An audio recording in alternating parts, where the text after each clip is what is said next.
বাংলাদেশে বর্তমানে অশান্তির বাতাবরণ এবং সেখানে সংখ্যালঘু সম্প্রদায়ের ওপর যেভাবে অত্যাচার হচ্ছে তার জেরে চরম আতঙ্কে দিন গুনছেন বাংলাদেশের সংখ্যালঘু সম্প্রদায়ের মানুষ।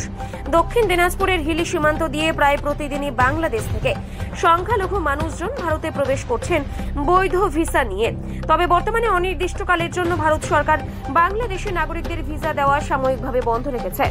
বাংলাদেশের নাটোর থেকে ভারতে আসা গৃহবধূ চন্দনা গোস্বামী বলেন, বাংলাদেশের সংখ্যালঘু সম্প্রদায়ের উপর চরম অত্যাচার হচ্ছে। আমরা প্রতিদিনই আতঙ্কে রয়েছে। আমার নিজের বাড়িতে মন্দির রয়েছে। রাস পুজোর পরের দিন আমি ভারতে ভিসা নিয়ে এসেছিলাম। 5ই ডিসেম্বর পর্যন্ত ভিসা ছিল। আজ রবিবার বিকেল বেলা আমি আবার বাংলাদেশে ফিরে যাচ্ছি। ওখানে গিয়ে যে কি পরিস্থিতির মধ্যে আমাকে পড়তে হবে সে নিয়ে গভীর উদ্বেগের মধ্যে রয়েছে। আমার 3 মেয়ে, প্রত্যেকের বিয়ে হয়ে গেছে ভারতেই। 3 মেয়ের কলকাতা, বর্ধমান এবং বালুরঘাটে বিয়ে হয়েছে।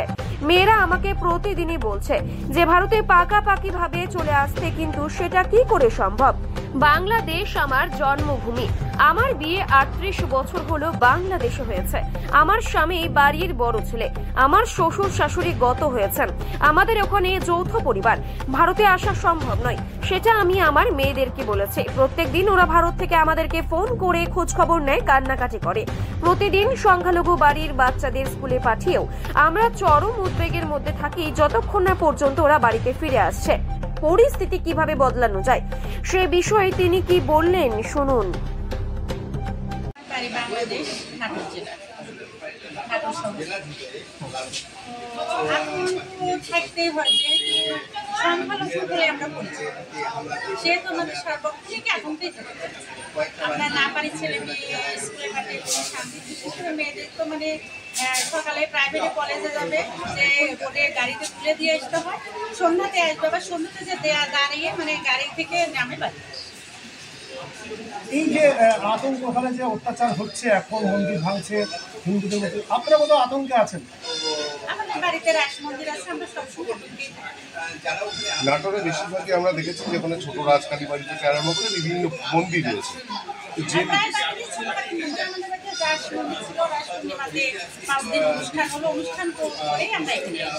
নাটোরের বেশ কিছু এলাকাতেই আমরা দেখেছি যে হিন্দুদের একটা বাস। তো সেই ক্ষেত্রে সেই সব এলাকায় কতটা আপনারা আতঙ্কিত?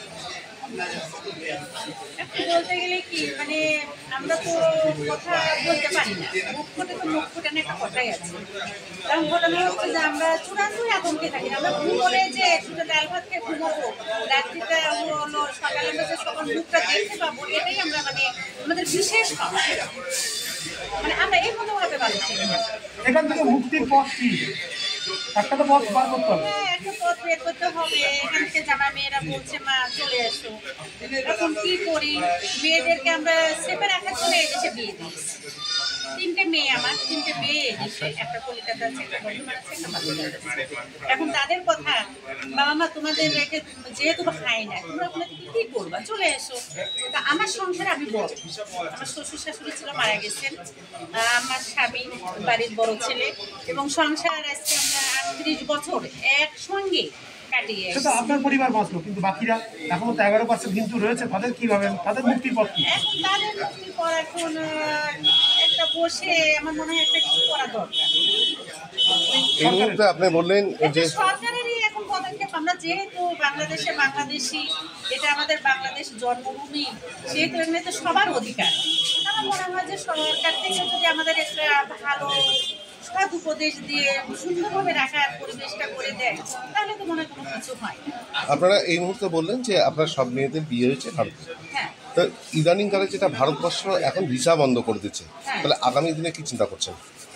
ওই চিন্তাতে তো আমরা তো চলে আসলাম। 5 তারিখ পর্যন্ত আমাদের ভিসার ডেট ছিল, কখন কি জানি কি হয়। বাড়ি থেকে দেবররা বলছে বৌদি চলে আসো, মন ভালো লাগছে না। এদিক থেকে মেয়েদের কান্নাকাটি, মা তোমরা যাওয়ার পর আমরা কি করবো। এই কেন্দ্রে কেটে তো চোখ মুখ দেখে আমরা বুঝতেই পারতেছি। নতুন ভিসা না পেলে নতুন ভিসা কি করবো, কি হবে দাদা বলুন। এখন সবার চা হবে ওটাই। আপনারা কি বাংলাদেশে ফিরে যাচ্ছেন? তো যারা এখনো রয়েছে তাদেরকে নিয়ে কি চিন্তিত আছেন? যারা আপনাদের আত্মীয়রা যারা বাংলাদেশে রয়েছে? চিন্তিত তো থাকতেই হয় দাদা। আমার ফ্যামিলিতে আমার দেবররা আছে, যারা আমরা সবাই যৌথ ফ্যামিলি, সবাইকে নিয়েছি। আপনার নামটা বলবেন? আমার নাম চন্দনা গোস্বামী। আপনার কোথায় বাড়ি? আমার বাড়ি না। যেটা জানা যাচ্ছে যে ফ্লট টট সব বন্ধ হয়ে গেছে, কি বিষয়টা যদি একটু বলেন। স্লট বন্ধ হয়েছে বলতে আমাদের তো আলু এটা বন্ধ হয়ে গেছে, 27 তারিখে বন্ধ হয়েছে। সেই গাড়িগুলো ছিল, জ্যাম লেগেছিল, রাস্তা জ্যাম ছিল, এই কারণে গাড়িগুলো আজকে মানে কিছু গাড়ি আটকে গিয়েছিল, কালকে রোড টোড জ্যাম হয়েছিল, সেই গাড়িগুলো মানে লাস্ট কয়েকটা গাড়ি ছিল সেগুলো নতুন করে কোনো বুকিং হচ্ছে? নতুন করে কিছু বুকিং হচ্ছে। বাইরে আলুগুলো তো যেতে পারে। হ্যাঁ, বাইরের আলু সব পাঞ্জাব ইউপি বাইরের দিকে গাড়ি। না স্লটে যদি না বুকিং হতে কোন করে স্লট নতুন করে বুকিং হচ্ছে না, যেগুলো এই পর্যন্ত যাচ্ছে বাইরের গাড়ি যেগুলো আছে সেগুলোই যাচ্ছে বাইরের। তাহলে কি মনে করছেন যে আগামীকাল থেকে সব বন্ধ হয়ে যেতে পারে? আগামীকাল থেকে বন্ধ বলতে নতুন করে স্লট নেই তো, গাড়ি তো স্লট খুললে তবেই আবার গাড়ি যাবে। অন্যান্য সামগ্রী ক্ষেত্রে পেঁয়াজ আলু অন্যান্য না, সব কিছুই ঠিক আছে, অন্যান্য সব কিছু স্লট আছে। আজকে কতটা গাড়ি যাচ্ছে? আজকে কয়েকটা গাড়ি আছে, 16টা কি 17টা 18টা এর মতো গাড়ি আছে, যেগুলো কালকে আটকা পড়ে গেছিলো, মুখে এসে মানে রাত্রিবেলা জ্যাম হয়ে গেছিলো, রোড কারণে যেতে পারেনি। এই গাড়িগুলো টেন্ডার হয়ে আছে তো, বাংলাদেশে কিছু গাড়ি চলে গেছে, এটা একসঙ্গে হয়তো দুটো গাড়ির মধ্যে একটা গাড়ি গেছে, একটা গাড়ি থেকে গেছে, এই গাড়িগুলোই যাবে। আগামীকাল থেকে কোনো গাড়ি যাবে আশা মনে করছে? হ্যাঁ, আগামীকাল থেকে কোনো গাড়ি যাবে কি আর? না আগামীকাল আর কোনো গাড়ি যাওয়া আলু কি তাহলে অনির্দিষ্টকালের জন্য বন্ধ হয়ে গেল? আপাতত অনেক। আর পেঁয়াজটা কি চালু থাকবে? পেঁয়াজটা তো চালু থাকবে। আপনার নামটা বলুন। আমার নাম ধীরাজ অধিকারী।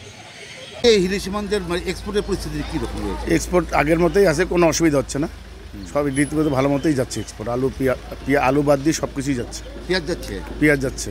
এক্সপোর্টের পরিমাণ কি কিছু কমেছে? না, এক্সপোর্ট যেরকম আলু কমে যাওয়াতে তো এক্সপোর্ট অটোমেটিক কমে গেছে। আজকে দেখলাম বেশ কিছু আমদানিও হয়েছে, ওপর থেকে কিছু গাড়ি ঢুকেছে দেখলাম। ওটা ইম্পোর্ট হচ্ছে, ইম্পোর্টে food oil, rice oil. Rice হয়ে হ্যাঁ হ্যাঁ হ্যাঁ, তাহলে এমনি মোটামুটি কমলেও এমনি স্বাভাবিক রয়েছে, স্বাভাবিক আছে, কোনো অসুবিধা হচ্ছে না। কোনো অসুবিধা নেই। তাহলে এক্সপোর্ট কী ভাবছেন এখন? তাহলে এই যে বাংলাদেশ নিয়ে যে একটা গুজব উঠছে বা এই যে মাল যাওয়া বন্ধ রয়েছে বাংলাদেশিরা বলছে, তাহলে কিন্তু আমাদের কাছে কোনো খবর নেই যে এক্সপোর্ট বন্ধ হবে কী হবে। আমাদের তো এক্সপোর্ট ঠিক মতোই হচ্ছে। এক্সপোর্ট ঠিক মতো হচ্ছে, শুধুমাত্র স্লটের জন্য সোলাটের জন্য আলু যাচ্ছে না। আরও যাচ্ছে। আপনার নামটা একটু বলবেন। পান্নালাল বণিক, হিলি এক্সপোর্টেশন ভাইস প্রেসিডেন্ট। আচ্ছা।